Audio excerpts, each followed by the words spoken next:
Here's a beautiful waterfall. And this is not actually in Arkansas, sadly, but I had to show you this waterfall because it is the largest waterfall east of the Mississippi River. The largest one. Isn't that cool? And it's in Tennessee. So remember I talked about a few hikes we did around Nashville. It's called Fall Creek Falls is the area, and there's lots of different hiking to do. There's actually 3 really pretty waterfalls in this area. So if you go to Fall Creek Falls, if you go to Nashville, if you go to Tennessee, this is another great place to hike and a lot of good walk. This is a 250-foot drop waterfall. So anyways, it's really, really cool. There's a lot of bike rides you could go, a lot of paved trails, and then a lot of good hiking in the area. So Fall Creek Falls. All right, solutions. That is what we're going to get into with chapter 9. So make sure you have the right slides titled solutions. You guys should actually recognize this chart from like the very, very beginning of the semester when we talked about matter and how to classify it as like a solution a mixture or a pure substance. And solutions are way down here at the bottom. So solutions are a mixture. So they do not have uniform composition. And they're specifically a homogeneous mixture. All right, so multiple things are mixed together, and in a homogeneous mixture, they're mixed evenly. Okay, the example I always give is like vanilla ice cream. You've got water, you've got milk, you've got sugar, you've got salt in ice cream a lot of times. So, but it's all mixed evenly, and every bite tastes the same. Okay, that's the way a solution is. It's mixed evenly. But examples of solutions, seawater, gasoline, they're different from something we call a colloid. Okay, the examples given are like milk is an example of a colloid. So how is a solution and a colloid different? Why are they making this difference on the chart at least? It all has to do with the size of the molecules in the substance. So think about milk. Milk has sugar molecules. Sugar's really big. Sucrose is like C12H22. Okay, it's really big. Seawater is just got, what is in seawater? NaCl, okay? Sodium chloride, you got H2O. Okay, so the size of the things in solutions are really small, really, really small compared to a colloid. And that's exactly what this chart down here is showing, okay? A solution has particle sizes that are 2, what is Nm? Anybody remember the unit Nm? It's a prefix. I didn't have you memorize this one, but it's smaller than a micrometer. Nano. Yeah, nanometer. There's 1 billion nanometers in a meter, okay, 10 to the 9. So really, really small particles in solutions compared to colloids. So it is a homogeneous mixture of ion or molecule, I should say small molecule size particles. All right, that is what a solution is. So it gives you several different examples on this table. But I really want to point out some of the characteristics and the differences between a solution, a colloid, and then a heterogeneous mixture. Solutions, they're transparent to the light. So remember from lab last week, you got these solutions that if you hold them up to the light, you can see through them, okay? You can't see the particles in them. They're so small. And then it does not separate. You can't filter it, right? You could run it through a filter, but the particles are so small that they're just going to stay mixed in. You can't filter anything out. Colloids are also the same. You know, if you were to try to filter milk out, you're not going to filter anything out, right? But heterogeneous solutions have particles and things mixed in that are a lot bigger, and so you can filter those. Right? There's the particles are so big you actually can filter those out. My favorite example would be blood. Okay, blood has to do with health science a lot, right? This is why I can never go in the medical field because I don't like blood. I don't want to see blood. Blood needs to stay inside the body. Some of you are like, I love blood. I could just look at it all day long. Okay, you nurses, no thanks. Blood. Let's think about what's in blood. What is in blood? Why is blood considered a heterogeneous mixture? There's actually all different size of particles in blood. And if you filtered the right things out, you could make blood a colloid. You could even make blood a solution. Okay, yeah, Molly said it, plasma. Plasma is the largest component of your blood. Over 50% of your blood is plasma. Okay, yep, red blood cells. You also have white blood cells, platelets. Spell it right? Yeah, who knows how to spell platelets? And then you have electrolytes in your blood. You have oxygen in your blood, okay? Hemoglobin in your blood. Part of your red blood cells, of course, but you have all these things in your blood. You have sugars in your blood, right? Because you have a blood sugar. Obviously, we have oxygen, which contributes to our blood pressure. So we have all these things, and so that's why blood is a heterogeneous mixture. But let's say we took the red and the white blood cells out. These are the largest things. Cells are the largest things. You know what? Then we would probably have a colloid. And then if we took like plasma and sugars out, all that would be left in blood would be considered a solution. Okay. So, anyways, I think blood is a great example. Anybody know your blood type? You should know your blood type. What is the universal donor and acceptor? O negative and AB positive. Yeah, O negative. It's not O positive. It's O negative. O neg is the universal donor. Okay, this is the donor. Okay, so if you're O negative, you can give blood to anybody. And then what was it? AB positive? Yeah. Is the acceptor? Yeah. Yeah. I'm O positive, so I'm almost a donor, but not quite. Okay, anyways. Solutions. So there's two main parts of a solution. You have the thing you're going to dissolve something in, and then you have what you're dissolving. So the solvent, you've probably heard this word before, solvent. That's what you're dissolving something in. So water is a lot of the time a solvent for a lot of different things. All right. And then the solute is what you're dissolving. It could be another liquid, it could be a gas, it could be a solid that you're dissolving in your solvent. And the solvent is greater in large, or it's present in larger amount. Okay, so this one is there's more of it. All right, than the solute. You have more solvent than you have solute in your solution. All right. All right, this is a table right from your textbook. The reason I like it is because it just kind of expands your mind. A lot of times we just tend to think that, some sort of solid mixed into a liquid, when you dissolve it, that's a solution. And it is, but there's all kinds of solutions. You can literally dissolve a gas in a gas. The atmosphere is an example. But what is the largest gas of these shown here? Which one is the largest? Anybody know? Which one would be the solvent in the atmosphere?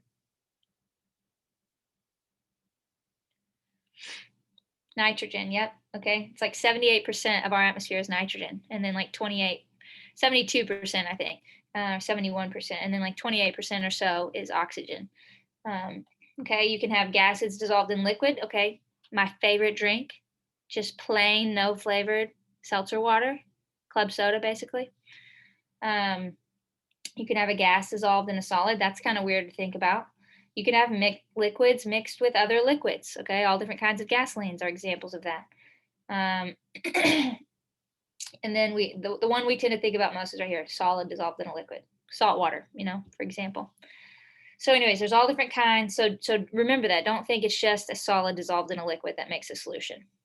And then these would have different units, right? Because we have different units for liquids. We measure volumes of liquids, usually with liters or milliliters. Solids, we usually have units of grams or milligrams. Okay, so consider, depending on what kind of solution you'd have to have different units. Keep that in mind. We'll actually come back to that later.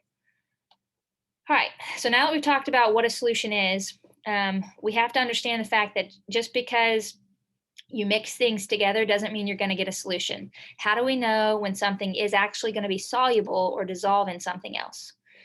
Because not every solid or gas can be dissolved. All right, so the question here that we're answering is, what determines solubility, when something will dissolve in something else? There's a phrase I'm going to write in these quotation marks.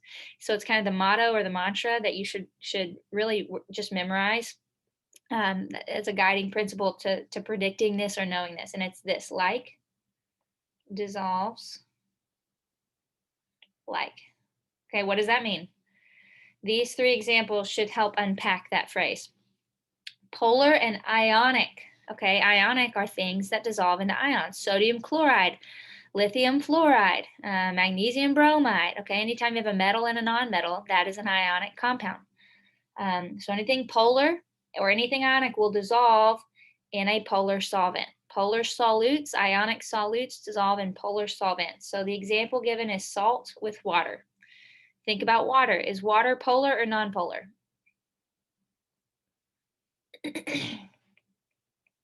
Is water polar or nonpolar? What do y'all think? Polar. Definitely polar. You could draw dipoles in pointing towards those lone pairs, and they don't cancel because they're pointing the same direction. All right. So anything that is a polar solute or ionic compound will dissolve in water. And you guys know this. You know salt, you know sugar dissolves in water, especially when you warm it up. Okay, nonpolar. Any nonpolar solutes will dissolve in nonpolar solvents. Oil and gas are examples. They will mix, they will dissolve together. However, polar does not dissolve in nonpolar. Sorry, what does the last word say? Right here, it says like dissolves like. Are you talking about my phrase? L-I-K-E. Is that what y'all are asking about? No, you're good. Okay, yeah, like dissolves like. So going back to this last example, polar does not dissolve in nonpolar. You guys know this. Anybody make your own like salad dressing sometimes? And you mix like a vinegar and an oil? And I always hate it when you have to shake it. You have to shake the bottle a whole lot to get it to even try to mix together. It doesn't dissolve together before you pour it on your salad, all right? Or else you're just going to get like all oil or all vinegar. So oil and water are two examples of things that don't mix. They don't dissolve together because water's polar and oil is nonpolar. All right. So I'm gonna launch a poll question. I want you to think about some molecules here. Look at these molecules. You're gonna be deciding if one is polar or nonpolar and if they will mix together or not. Here it is. All right, look at these. Based on the concept like dissolves like, which of the following solutes would be soluble or would dissolve in acetone? Acetone's like the fingernail polish remover, smells really bad. CH3, CO, CH3. So if you want to draw this out,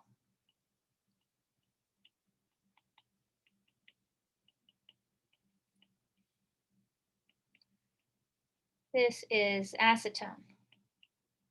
So you need to decide, is acetone polar or nonpolar? Now, yes, I know the molecule looks symmetrical, but you have a dipole right here. Does that cancel? No, it doesn't cancel with anything.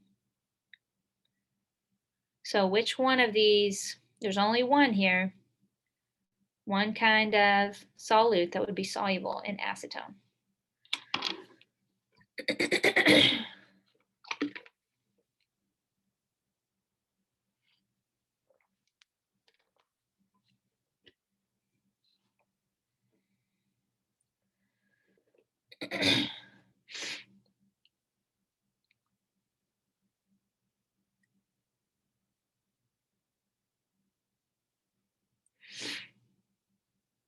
So 3 of the 4 options are nonpolar options. Only one is polar or ionic.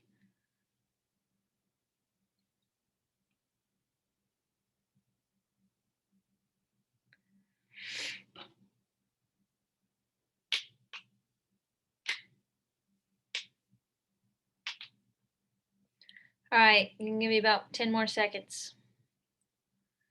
Only 75 of you have voted, 75%. Okay, I'm going to call the poll. All right. Show results.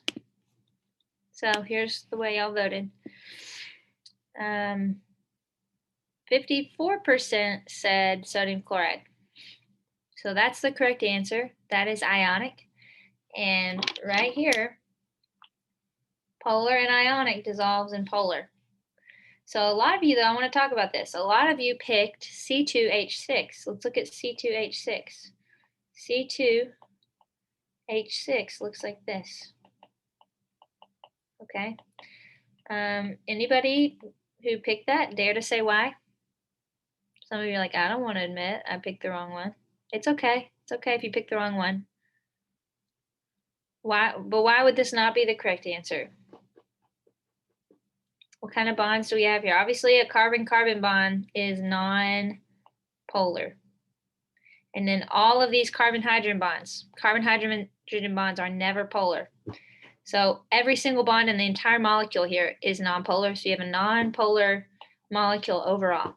So because it's nonpolar, and this one is polar, acetone is polar, they're not going to mix, okay? That corresponds to the last statement here. Polar does not dissolve in nonpolar, and vice versa. Nonpolar things don't dissolve in polar substances. Does that make sense?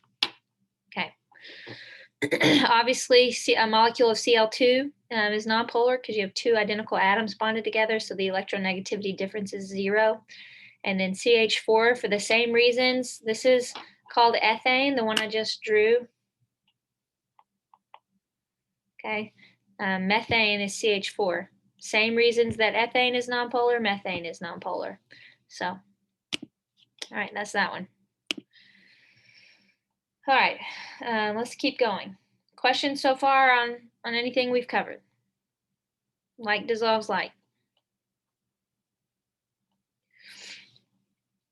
All right, so in case you're like, I still don't get it, I still don't understand how you predict if something's going to be soluble or not, how you determine solubility.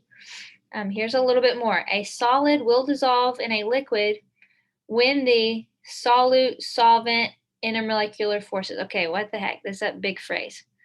A solid will dissolve in a liquid when the solute, that's the thing you're dissolving, and the solvent intermolecular forces. So the solvent's the liquid. So that's what we're talking about, like in this picture right here.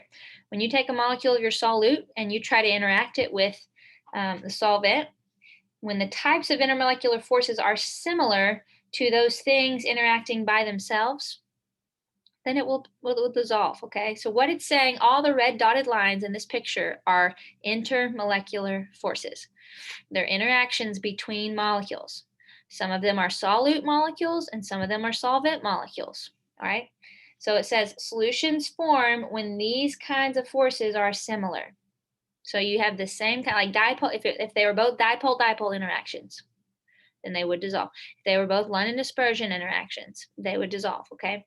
So it's just saying when the individual interactions in the pure substances are similar, then you know they're going to mix and you'll get the same kind of interactions between your solute solvent, all right?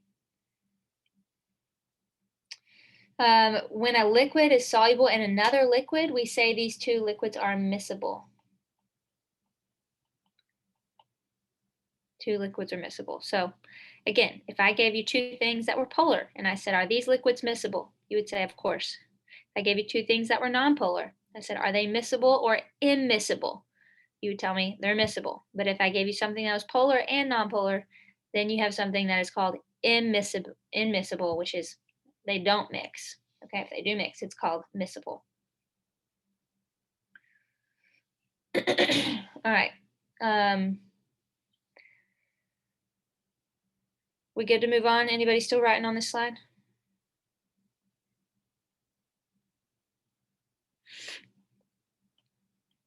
Okay, so now we're just going to do kind of a practice problem. Based on what we've been talking about, will the following solute, so the first one listed in each case, I'll highlight it. This is your solute. This is what you are dissolving. And this is where I want to modify. I told you that we're going to make an edit. Instead of this one, I want to look at CH3Cl. Okay, so ignore CH2Cl2. If that's on your sheet, just mark that out. CH3Cl is what I meant to write.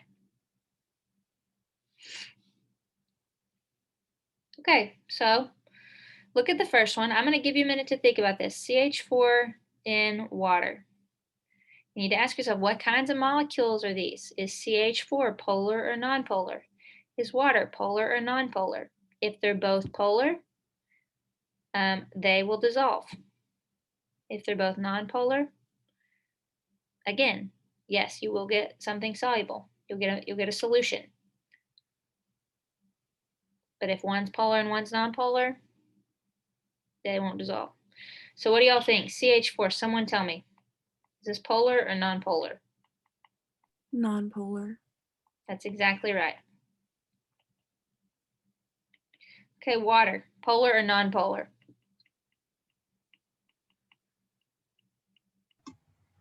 Yep, Polar. everybody's saying polar. Okay, so the answer here is no. That solute will not dissolve in that solvent. All right, MgCl2. What kind of molecule is this? MgCl2.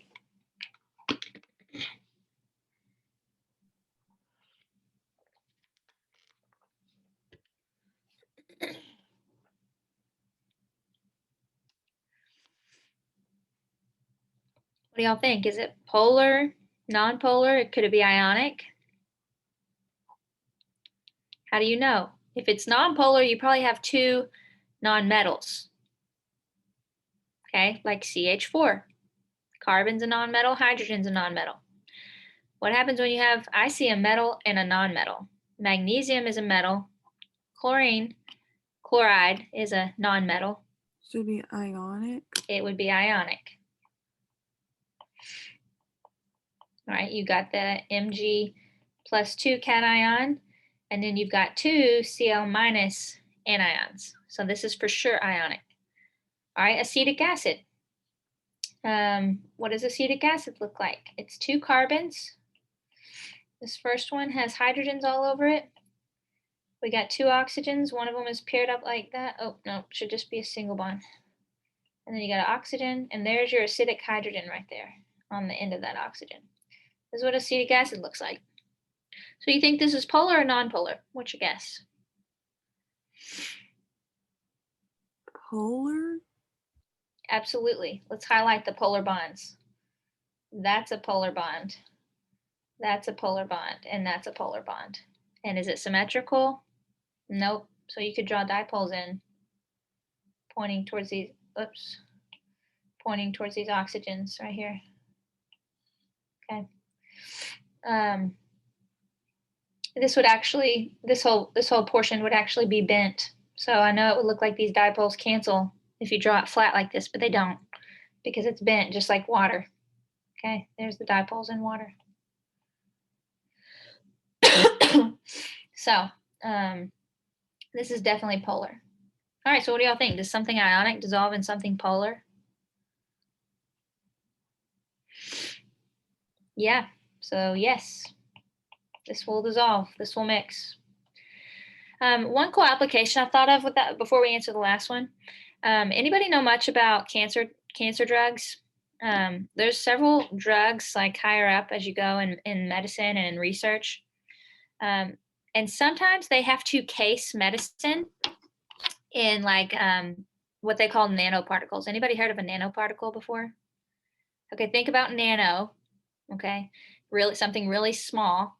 A nanoparticle is like a little, it's like a little envelope or some kind of little casing around a molecule because some molecules are not soluble in our blood. Okay, our blood has all kinds of things that are polar. There's water in our blood. So to get something to mix into our blood, if you need it to, cycle throughout the body or circulate throughout the body, you've got to package it in a casing or something that will allow that particle to dissolve or that medication to dissolve. So there's really amazing advanced things they can do when it comes to cancer drugs because some of the drugs are just not polar. They're just not going to dissolve and they're not going to mix. And so they have to literally case the medicine in a type of envelope that would be polar. Okay, so that's why this stuff matters in a health sense. And then there's all kinds of medications they can do that for, not just cancer drugs. But that would definitely be one way solutions apply. And this whole idea of like dissolves like. Okay, what about CH3Cl? Is this polar or non-polar?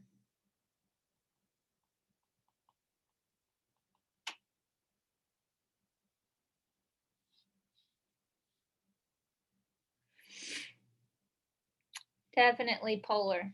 You got a dipole right here pointing towards the chlorine. Okay, and then methanol. Methanol is methane, but with an alcohol group on it, which is an OH group. So your solvent is CH3OH. Okay, so polar and nonpolar. Polar. Also polar. So polar and polar, like dissolves like, yes. All right, so if I gave you something like this on an exam, I said, here's a solvent, which of the following solutes would dissolve? Check all that apply, or, whatever. You could do that, okay? You just have to assess what's polar and what's not. So I'm going to give you a small list. It's not going to be extensive, of just some common polar solvents. And there's way, way more than what we're going to write. But I'm just going to give you a few examples. So obviously water is a polar solvent. Acetic acid. That was the HC2H3O2. Sometimes you see it written different ways. Sometimes you'll see it written CH3COOH. Okay, but these are the same thing, same number of carbons and hydrogens and oxygens. What's another one that I wanted to write? Oh, methanol. That was the CH3OH. Trying to think if there were any more. We got acetic acid, water. Those are all on the slides above. If I think of another one, I'll write it. But common nonpolar solvents. Common nonpolar solvents would be carbon tetrachloride. This is a really popular nonpolar solvent. Carbon tetrachloride. I'm using the binary naming here. Carbon, you don't have to say monocarbon. It's just carbon, and then obviously tetra is the prefix for 4, so tetrachloride.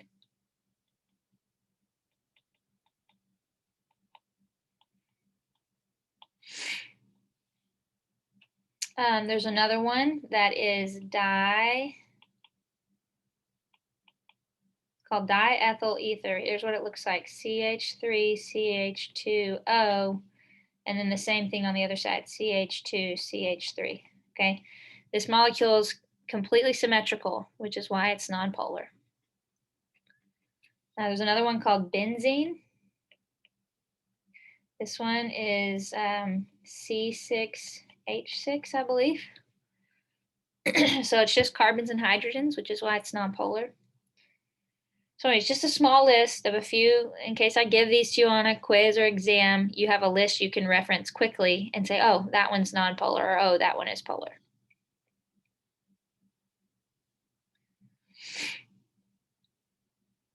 Okay. So now that we've talked about how to determine if something is going to be soluble, we have to also recognize this. There are limits to solubility. You can only dissolve so much of something into a certain quantity of a solvent. So for example, salt and water. There is a limit to how much solute, which is the salt, can be dissolved in the water. And I want to say for water, it's like, I don't want to misquote it, but it's around 30 to 36 grams of salt, Cl, per liter, I believe, of water. Okay. So the max amount of a solute that can be dissolved in a solvent is called its solubility.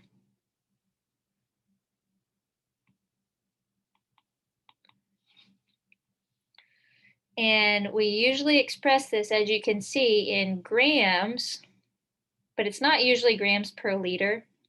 It's usually grams per 100 ml. It's a smaller quantity. We look at how much of a certain solute we can dissolve per 100 mLs of that solvent. Grams per 100 ml, that's units for solubility. And because there is a number associated with this unit, we're going to work a problem later on. You actually, if you're calculating, an answer with a problem that has this as a unit, you're not going to divide by 100. You'll just treat that as part of the unit, which is kind of weird. We've never had a number associated with a unit that we don't actually divide by or multiply by. But I'll come back to that and explain that more when we work a problem with it. Okay, but this is an important statement. Once the max amount of solute is dissolved in a given solvent, we said it is, anybody actually know what the blank should be here? Once you've hit your max amount, we say that is a what kind of solution?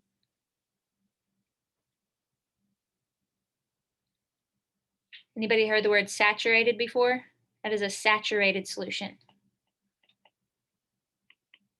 You can also have super saturated solution. I bet every one of you know what I'm talking about. Anybody, you've bought a container or a bottle of honey before and it's kind of sat in your cabinet. And what can happen over time, especially when you have used the honey and it's kind of getting low and you have a little bit left, what can happen? Anybody ever, my grandma would say, that honey's just sugared up. It just gets all sticky and like it's not liquid anymore. And you just see the sugar almost like crystallizing out of it. That's because honey is actually super saturated. And how would I get that sugar to dissolve back in the honey? There's a really quick. Put it in like hot water. Yep. Is what I've been told. Hot water, microwave it for a second. You have to add heat. Okay. Heat will help that sugar redissolve into your honey. Okay. So here's a picture of, this is, I don't know if you can see this is sodium cations and chloride anions. So we have salt. And remember, ionic compounds, they're really organized, like you see with this green, the green and the purple spheres, how they kind of are very ordered and arranged in a certain way in a crystal. And then you have these water molecules. And here's how something actually dissolves. The water molecules are going to bump into the salt crystal. And when you have enough of them do that, they're interacting. Okay, so like right here, they would be interacting, this cation and the water molecule. And then same thing with the anion and the water molecule. They're interacting. And when you get enough interactions between the water molecules, yes, I will in just a second, Bradley. When you get enough interactions between the solvent or the water molecules and then portions of your solute, then they break off with the water molecules and we say these are dissolved. Okay, so here they're not dissolved. Oops.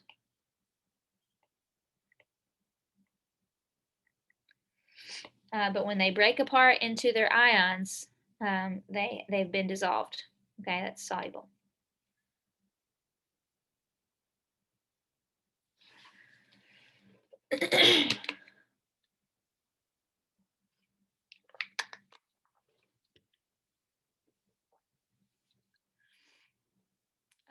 Rich says, does that have anything to do with why natural almond butters get so nasty at the bottom? What do you mean? Like get really thick? Or like they're a little more liquid? Yeah, it could be that because peanut butter doesn't do that. So like more naturals. The oils in so peanut butter and almond butters are like heavy. They are high in fat and high in, which is oils. The oils in them. And that it's just that you've actually used a lot of the oil already taken out of it. So the portions at the bottom have less oil mixed in. A lot of times with like natural, we used to buy natural peanut butters. I'd actually keep them in the fridge because that would just help them be a little more solid and less liquid. And you stir it a whole lot, but you're just not stirring the bottom as much. So a lot of the oil has already been extracted out as you've spooned out or gotten the portions that you want. And so what's left at the bottom just has less oil and it's a lot thicker. All right. Here's a question I wanted to remind you. This goes way back to a principle in chapter 1.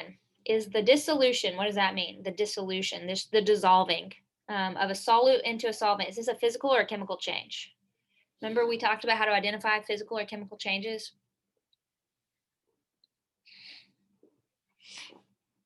What do y'all think? Physical or chemical? Something dissolving in something else. Rachel says Physical. Yeah, absolutely. When you're just dissolving something, okay, go back up here. We have not made a new compound, okay? We've just taken one compound and broken it apart into pieces. All right, we haven't made anything new. We don't have a chemical reaction at play here.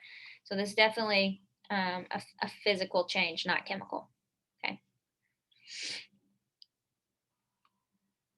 All right, so here's what we've talked about so far. We talked about what a solution is. We defined it. We talked about what solubility is and some guidelines to predict solubility. How do we know if something will dissolve or not?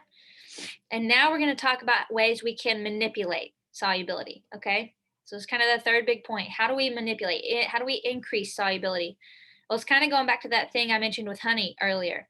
When you just heat honey up or put it in hot water, you're dissolving more of the sugar into the honey. So there are ways we can use heat to manipulate solubility, right? Solubility has limits. We actually mentioned that already, grams of solute per 100 mils of solvent, but we can manipulate with temperature.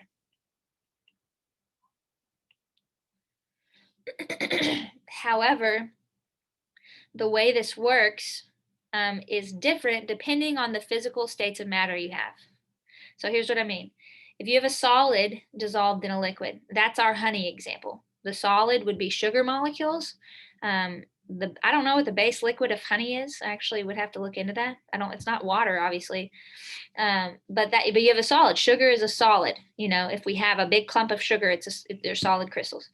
So when you have a solid dissolved in a liquid, increasing temperature increases solubility of the solid in the liquid. Okay, increase temp, you increase solubility. Okay, think about this. You've ever gone to a restaurant? Anybody drink sweet tea? I grew up on it, being in the South, being raised in the South. I really don't drink it anymore. How many times when you go to a restaurant, and in the South too, we like iced sweet tea, cold sweet tea. You go to a restaurant, you get a glass of sweet tea, and then the waiter or the waitress accidentally fills your glass up with unsweetened tea. Okay, they're trying to give you a refill, and they pour the unsweetened tea in your glass. You're like, dadgummit, this is I had sweet tea, not unsweetened tea. So you just grab a packet of the sugar off the table, shake it down, and you pour it in your sweet tea. And then you take your straw and you stir it a whole bunch, right? But what happens inevitably? All that sugar just settles to the bottom, okay? Because it's really, really cold, and solids don't dissolve well in liquids when it's cold, all right? Unless it just happens to be an inherently very soluble substance. But oftentimes, the cooler something is, the less a solid will dissolve into the liquid. Does that make sense? Now, if you were to take that glass of tea and heat it up and take all the ice out and heat it, of course, the sugar would dissolve immediately, right? So if you decrease temperature, you decrease solubility of a solid in a liquid, but if you increase temperature, you increase solubility. Okay, what about a gas? Let's think about carbonated drinks. I don't care, think about your favorite. Could be Coke, Pepsi. My favorite used to be Pepsi. Nobody likes Pepsi. Think about a carbonated drink. You have CO2, right? CO2 is a gas, and it's dissolved in a liquid. All right. Now, is that soda or Coke or whatever you want to call it? Is that going to have more fizz? And when I say it has more fizz, I'm talking about the level of carbonation in the drink. Okay. We don't like to drink carbonated drinks that are flat and have no carbonation. We want the gas to be dissolved in the liquid. And does that happen better when it's fresh out of the fridge, or if you've left it out on your countertop at room temperature? When it's cold. Fresh. Yeah. When it's cold out of the fridge. So here the trend is that gas is dissolved in liquid. You will increase, if you decrease temperature, you increase solubility. Okay, I'm going to erase that. I can't even read that myself. It says solubility.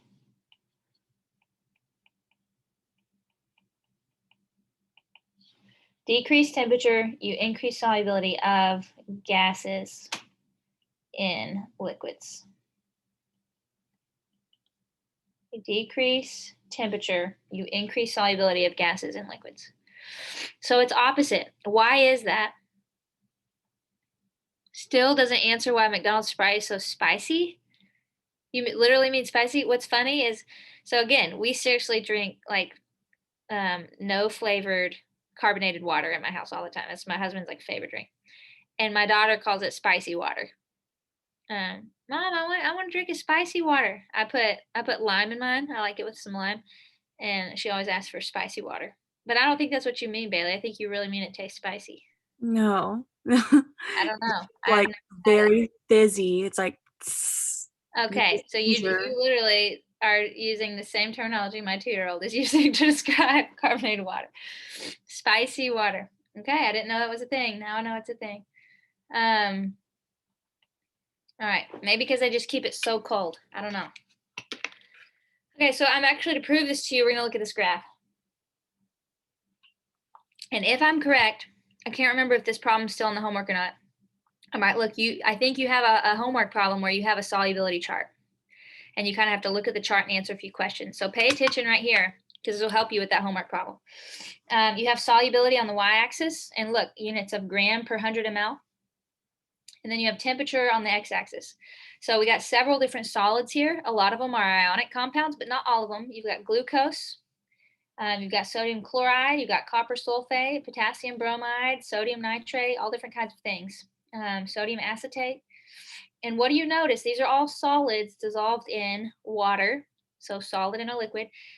What's the trend typically for most of them? As you increase temperature, what happens to solubility? How do you read this chart?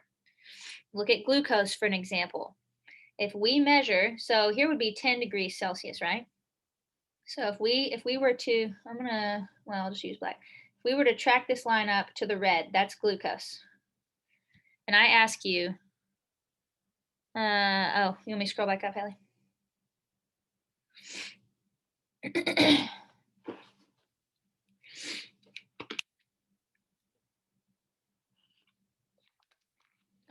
If I were to ask you, what is the solubility of, this particular substance, glucose? Very welcome.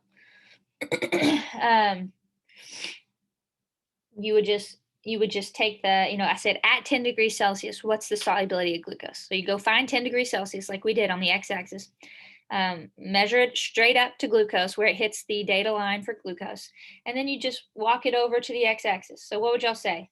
What is that solubility? How many grams per 100 ml? It's more than 60, less than 70. You'd say about 65, right?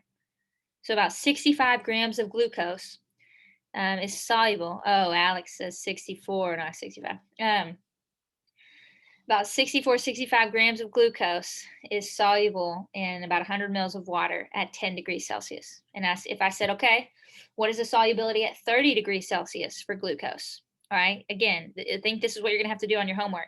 Read a solubility chart, depending on what the temperature is, find where it hits the data line, and then where that hits the y-axis, okay? But you can see all of them tend to move upwards, those data lines. They're more soluble at higher levels of solute can be dissolved at higher temperatures.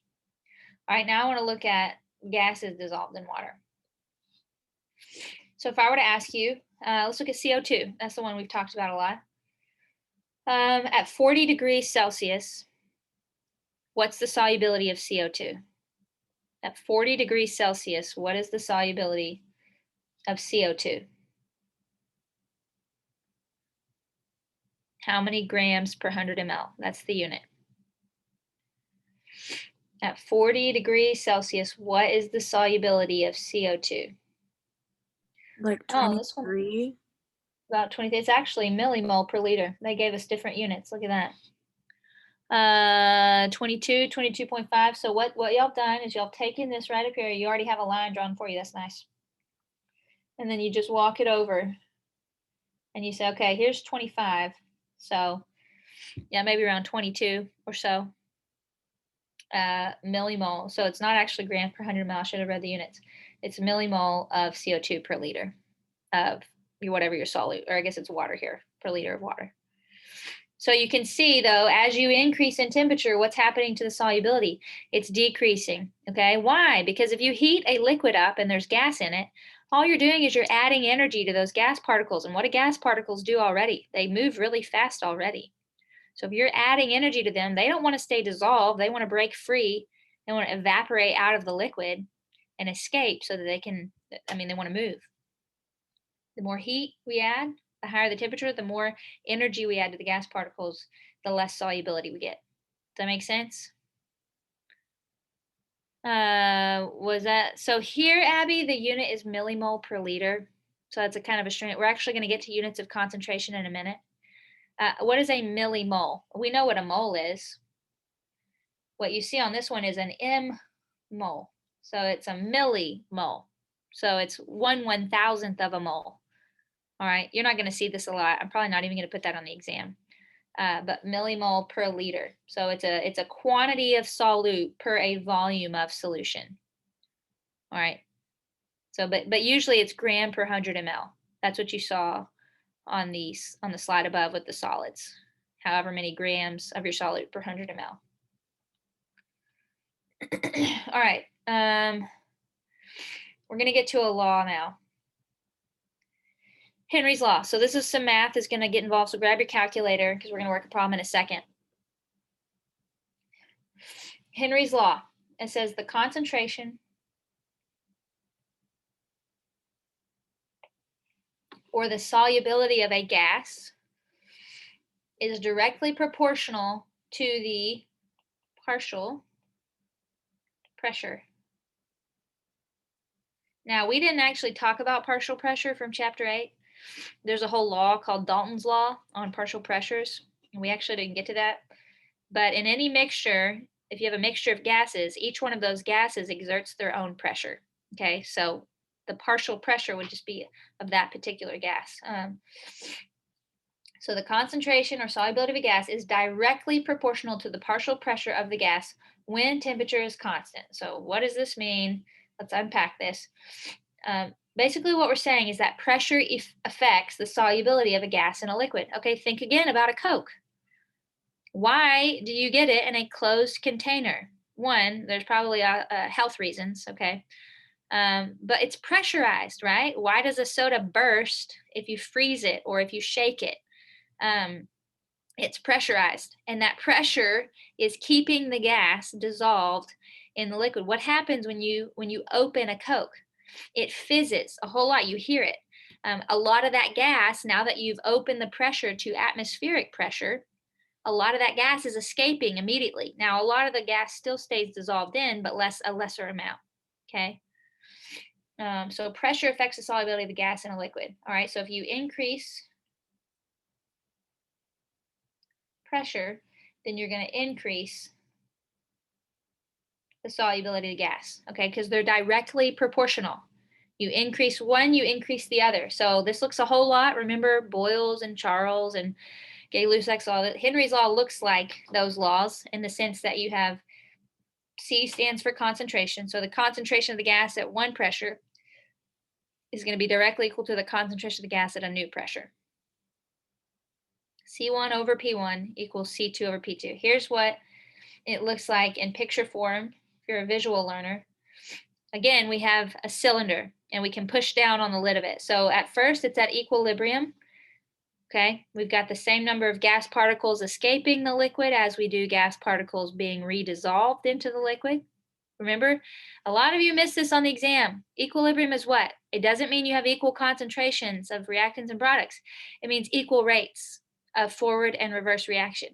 So you've got equal number of gas particles going up as you do gas particles going down, being dissolved and being released from the liquid.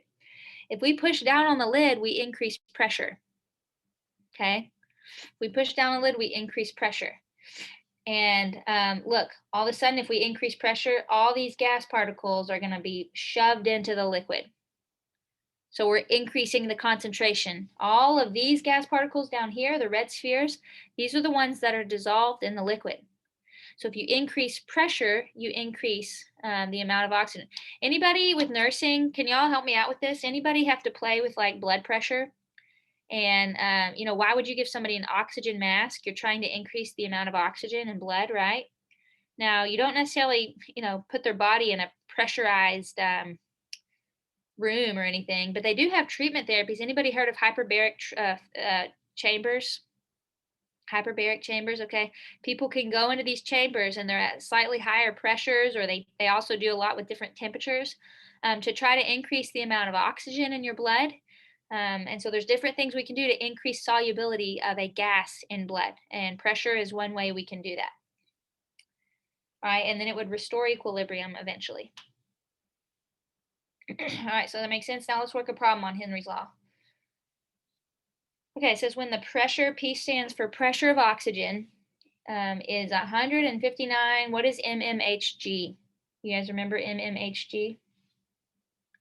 When the pressure of oxygen is 159 millimeters of mercury, the solubility of oxygen in blood is 0.44 grams per 100 ml. I told you these units are weird. Grams per, this is a unit, grams per 100 ml. Yes, Gabby, millimeters mercury is mmHg. Okay, what is the blood solubility at 11,000 feet elevation where partial pressure of oxygen is only 56 millimeters mercury? So we're going to go through and label the problem. Here's P1. We've got C1 over P1 equals C2 over P2. That's our equation. That's Henry's law. So there's P1, 159 millimeters mercury. P2, what's nice is they gave us the same units, so we don't have to convert anything. We can just plug these in. The pressure has dropped. The higher you go in elevation, the lower the pressure of oxygen, the partial pressure of oxygen. There was actually a problem on your exam about that with Mount Everest, if you remember that problem. So here's C1, 0.44 gram per 100 ml. So we're just going to plug these in. So we've got 0.44 gram per 100 ml. And this is all the unit. We are not going to divide this number by 100. We're going to treat it like it's letters here. Divided by 159 millimeters mercury equals, we're looking for C2. It says, what is blood solubility? So we don't know C2. We don't know the new concentration at a lower pressure, but we know the new pressure is 56 millimeters mercury. So we need to solve for C2. I didn't leave myself any space, but we're going to multiply both sides by the 56 millimeters.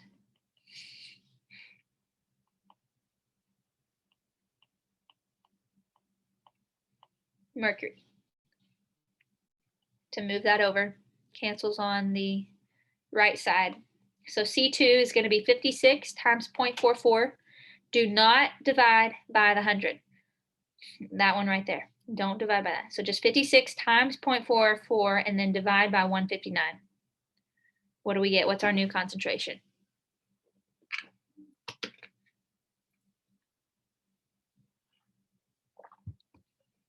Okay.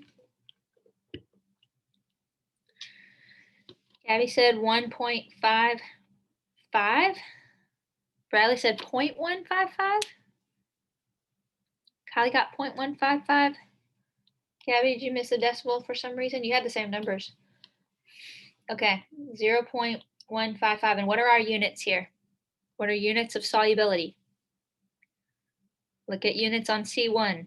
That should match your units on C2. Grams per 100 milliliters. Yep, gram per 100 milliliter. That is C2. That's the solubility of oxygen in the blood at a higher elevation. Okay, I don't know what we have to maintain in our blood. Anybody know what concentration of oxygen we have to maintain in our blood to like stay alive? Oh, you're good. I actually don't know. So anyway, sometimes hikers have to bring oxygen tanks to, you know, keep a good concentration at higher elevations. Any questions on Henry's law? If we were solving for P2 or if we were solving for P1, what would you do? You would flip the equation, right? Put that on the top and then rearrange. I know pool socks is like 90%. Okay. So yeah, this is actually, we'd have to turn that into a percentage. I have no idea where that would hit on the scale. All right, this part right here and what we're going to do for the next 15 minutes is probably the most important thing of the day. So take a deep breath, go like this if you're falling asleep, wake up, because this is really important, especially those of you who want to work in a hospital or already do work in a hospital. You probably will recognize some of this. Units of concentration. These are how we convey all medications, any sort of pill or liquid medication you're taking, all of it has units of, so the whole pharmaceutical industry depends on units of concentration, all right? So concentration, we introduced this back in chapter 7, but I'm going to reintroduce it here. It's just an amount of solute per a volume of solution. Okay, the amount of solute per volume of solution. So oftentimes we dissolve drugs and things in a liquid to give it to patients, okay, if they can't for some reason swallow a pill. That's why children's medication, infant medication is often in liquid form. My son the other night, poor guy, he's 10 months old and he's cutting another tooth. And he's just screaming. Just we put him to bed, he woke up screaming. Infants Tylenol it is very, very strict concentrations. Okay, I sent my husband to the Walmart at like 10 o'clock. I was like, go get Tylenol for him right now. We're out. Units of concentration. So there's two different ways we're going to introduce concentration here. One is a weight volume percent. So the weight indicates the mass or the amount of solute. The volume is the amount of solution that solute or that drug or whatever medication is dissolved in. And then you turn it into a percent is the times 100 part. That's how we're going to turn it into a percent. So it's going to be grams of solute per milliliter of solution times 100. That is weight volume percent, or sometimes people call it mass volume percent. Okay, same thing. So you might see it WV percent is the abbreviated form, but it's grams of solute per milliliter solution times 100. I got a picture in an IV here, okay, because we can administer things intravenously directly into the bloodstream this way as well. The only time I've ever had these was when I went to deliver my children in the hospital, and I hate IVs, okay? So you all be good nurses and only have to stick your patients one time, because I don't know if I just hadn't drank enough water that day. My veins were like sunken into my hands, and they literally had to stick me like 6 times. It was terrible. Okay, I hate needles. But that's way we can deliver saline solutions, okay? That's the way we deliver medications. All right, another unit of concentration is molarity. And use a capital M to abbreviate molarity. So this is going to be moles is the quantity of solute.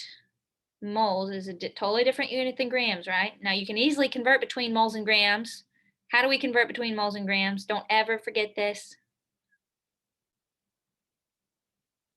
Molar mass, right? So moles of solute per liter of solution. Take a look at this. Nurses use this all the time with dialysis lab work. Okay, you give a urine sample. Every time I would go in, when I was going to get ultrasounds or whatever, a lot of pregnant women, you got to give a urine sample, okay? Because they look at that, and based on the things they see, the turbidity of that, they can determine a lot about, your levels of different electrolytes or things like that. Okay, so those are units of concentration, weight volume percent and molarity. Last thing before we start to work some problems with the last 10 minutes of class is I want to talk to you about how you actually prepare a solution properly. There's a proper way and there's an improper way. Because the volume of a solution means both solute and solvent, okay? It includes both solvent and the solute, not just the solvent. So you have to think your solute has a certain volume. So the way you prepare a solution, if I want 1 liter of sodium chloride solution, if I add first thing I'm going to do is you add, number 1, you add solute, however many grams or moles or whatever. You add the mass of salt. That's the first thing. So this is a volumetric flask, and they're dumping this yellow powder in. The next thing you do is you add some, not all, solvent. Okay, you add some. So they've added some of, you can see there's liquid in here now, and they're mixing it. Why are they mixing it? They're trying to dissolve the solute, okay? And then you, when you do this, you're going to dissolve the solute. And then number 3 is you add solvent to final volume. All right, and this ensures that your volume is accurate and that your concentration is correct.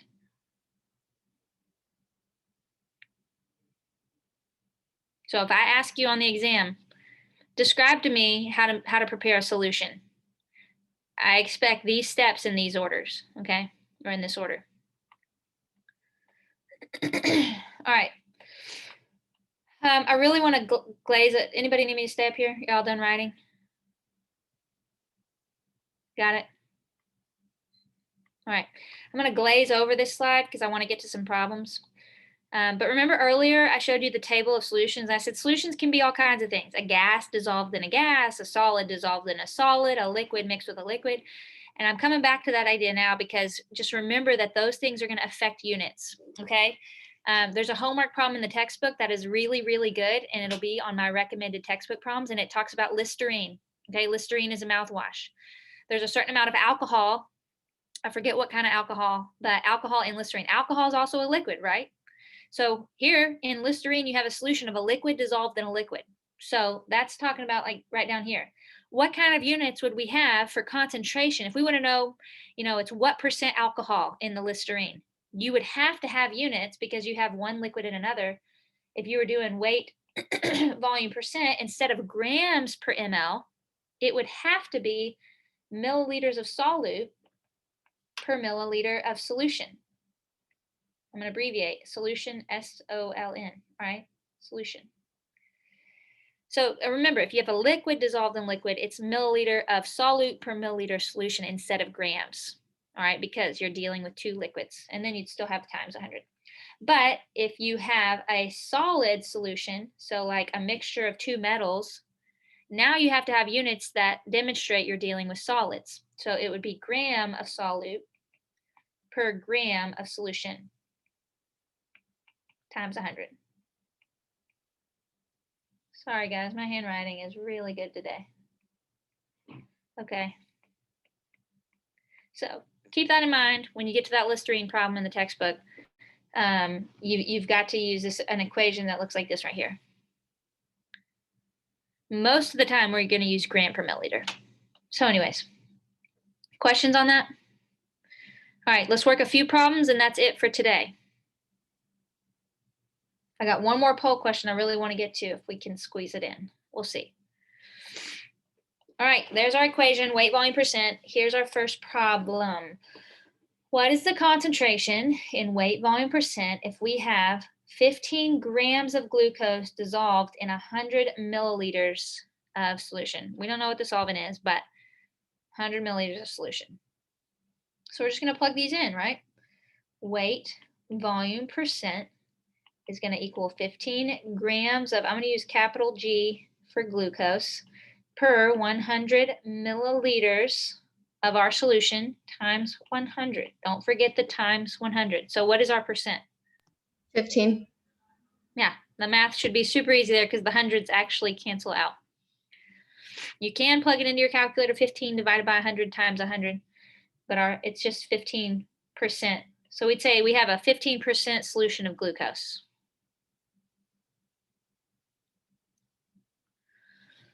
(15% 15% solution. Okay, the next problem. Am I moving too fast? Okay. Next problem. If I dissolve 180, look, I have milligrams. So what are we going to have to do first? 180 milligrams of heparin. Who knows what heparin is? This takes me back to grad school. I dealt with heparin every day in my graduate research. What is heparin? Anybody heard of heparin before?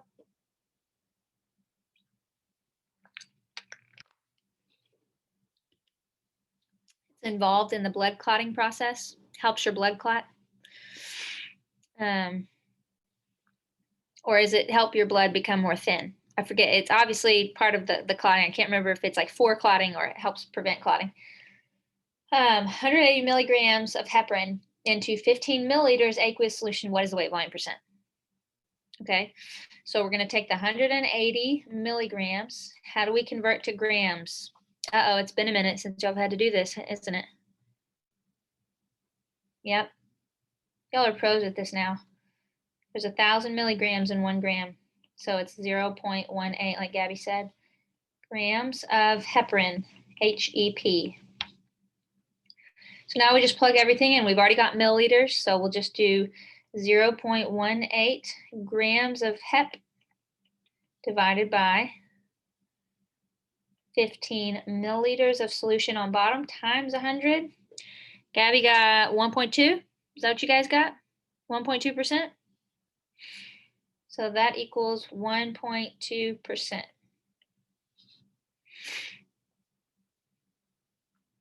These are the exact kind of problems that you're gonna have to work.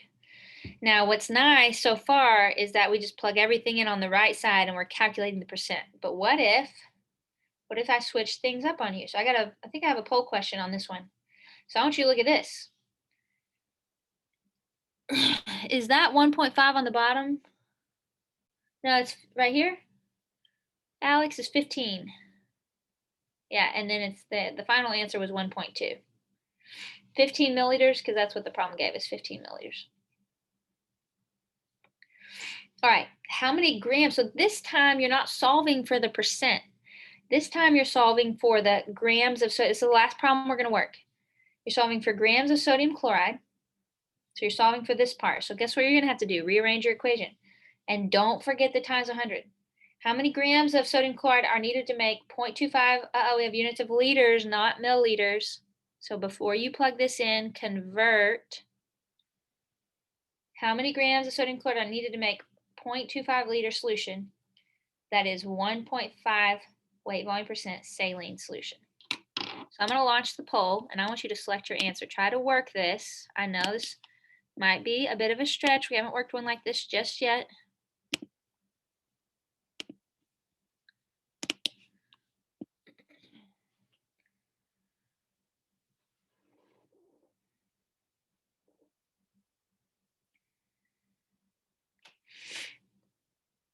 Probably won't leave the poll up super long because I see we only have 1 minute of class left. And I want to work this out before y'all go.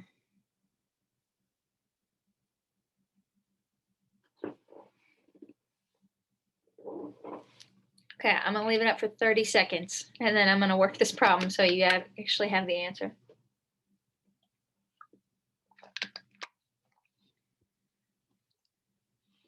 I'll start working it now, actually.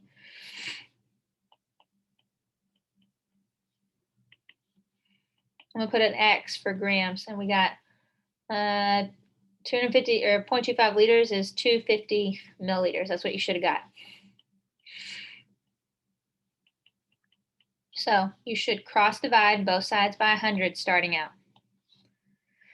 And then what happens is it cancels on that side. And then you should cross multiply everything by 250, the 250 milliliters. So, and then that cancels on this side. So you should have done 250 times 1.5 divided by 100. 250 times 1.5 is going to be like 375 or something like that. Divided by 100, you should get 3.75 grams. Okay, so that's what some people were picking. I'm going to end the poll. That's how you should have worked it at least. Whoops.